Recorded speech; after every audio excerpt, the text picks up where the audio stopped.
ายบุญสายทานการกุศลทั้งบอกกำนันภาสกรยาคำฟ้า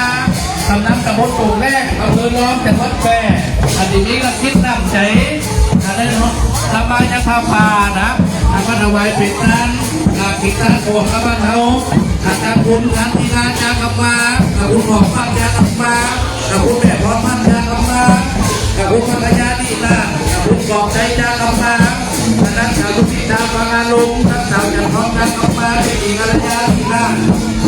บ่ได้ยืมบ่ลงแล้วทุกการปิดตาทุกข้อต่อไปแต่ทันยาทุกที่ตามฟังอารมณ์ที่ว่าทุกที่ตาใช้ตัวเชื่อตัวกับที่เขาจะรบกันหลายวัน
จะพัดแต่สิเอาแข้งสะท้าว่าถ้ามีแข้งสัก3 รอบมันมดกับลังหัวเขาแล้วก็เอาหลอบเปี้ยวก็ได้นะ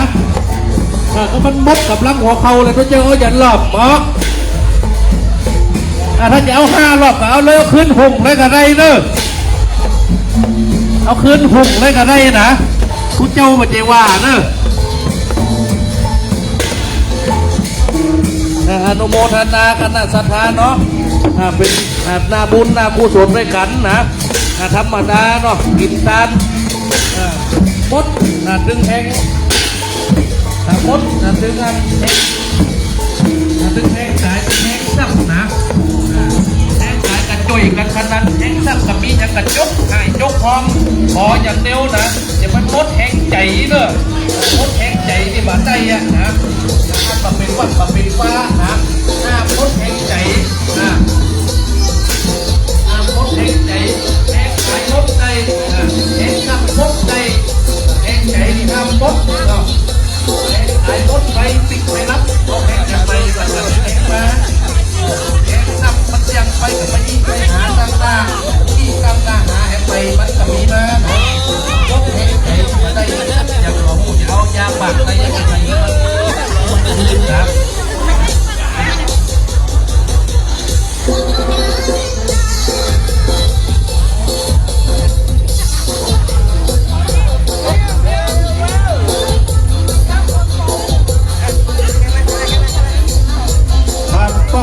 คุณครับคนอ่านสาครเนี่ยนะครับคนอำนวยความสะดวกครับเครื่องเสียงนะครับตอนนี้นำหน้าแห่งหนึ่งอันตัวหลังแห่งหนึ่งอันนะครับอำนวยความสะดวกครับบ้านน้องแก้วของเรานะขอขอบคุณครับพ่อแม่พี่น้องบ้านน้องแก้วของเราทุกคนนะครับ300กว่าหลังคาประชากร900กว่าคนนะครับขอขอบคุณเป็นอย่างมาก